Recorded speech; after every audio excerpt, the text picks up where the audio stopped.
multiplying radical expressions.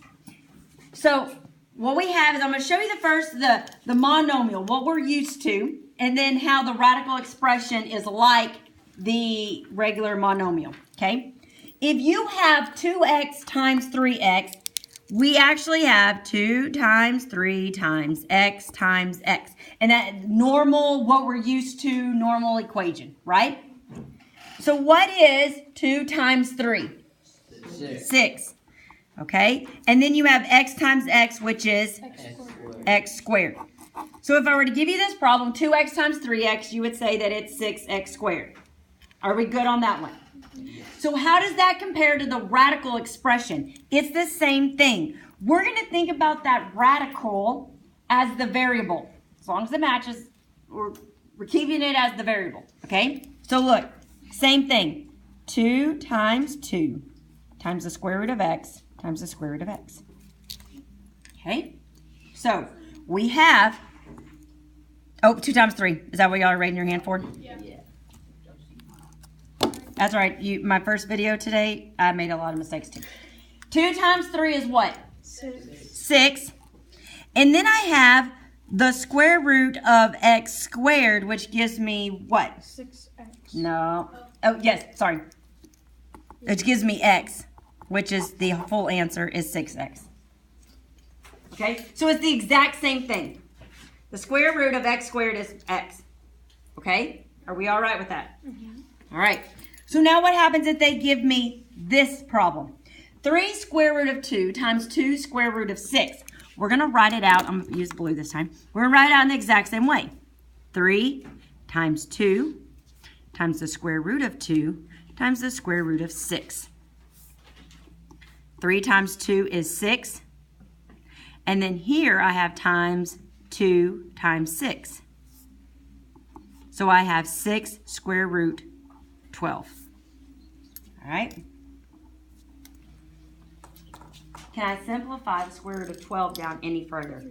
Yes. Okay. So square root 12 is the square root of 3. Square root 4. So the square root of 4 is actually 2, right? So this is 2 square root 3. So I take this and this and I multiply them to each other, right? So what is 6 times 2? 12. 12 square root 3 is my answer. All right?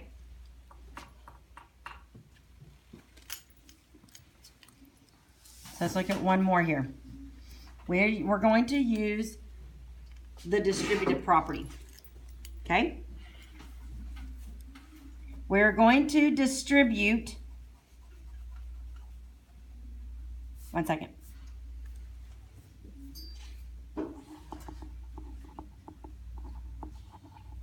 Okay, we're going to distribute this across.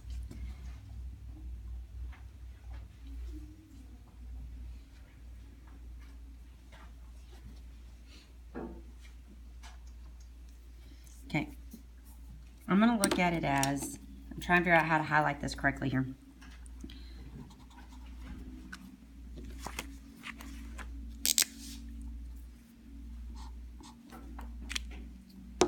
All right.